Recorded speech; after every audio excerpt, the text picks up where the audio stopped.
The idea that we're all soldiers for Christ, and that's a mandate of our confirmation, is something that really appealed to me.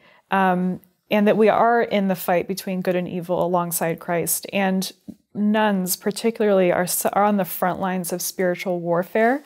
And I did spend some time discerning vocation after I converted. I did look at different religious orders. And people have this perception that nuns are just locked away and you know, not really doing much. But these are some of the most steel-willed women I've ever met in my life. Their prayers, it's what's keeping the universal church going. And so I think that, like Mary, who's the Queen of Heaven, any woman who enters religious life or prays for the church is incredibly valued. I can say that I feel more valued as a woman being Catholic than I've ever felt outside the church. And that's, I think, a great misconception about the church is the role of women. I think I've only found my feminine dignity within the church, and I never felt that outside. I think because only, maybe not only, but Catholicism understands the true nature of humans, both female and male, and that we can sink to depths of immoral behavior if we don't have a moral objective to cling to within the church. And so I think dating within the church,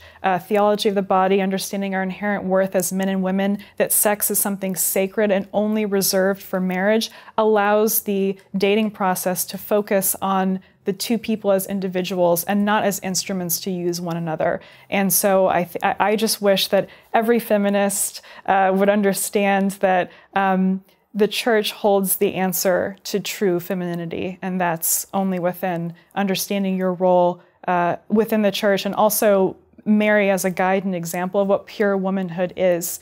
I really truly feel strongly that women are designed to have children, to be in a family, and as someone who's had very high-powered jobs in corporate environments, I oftentimes wish that I was at home playing with my niece and nephew. So I think that if women can admit to themselves that their true happiness lies in what God has designed for us to do, that we'd be a much healthier society. As a millennial, I can attest to the fact that all the millennial women in my circle from high school and college, we're all having the same conversations. We all want loving relationships with a spouse and a family, and we don't know how to get it because we've been raised in this very corporate, very feminist environment that has taught us that we don't need men. But the truth is, we need men as good fathers, as good husbands, and as good sons. And I think that the big push in the 1980s and the early 1990s of focusing on girls' education came at the expense of men. And I think that's something that's been very detrimental to my generation and our dating pool, is men don't feel like they're valued or that they're needed. And true equality isn't at the expense of one or the other. And I think that you can't have it all, that's the biggest fallacy of modern times. You have to choose one or the other, and the human heart is made to love. And I think specifically, a woman through pregnancy is a tabernacle with God in creation. I cannot think of a more dignified position than that.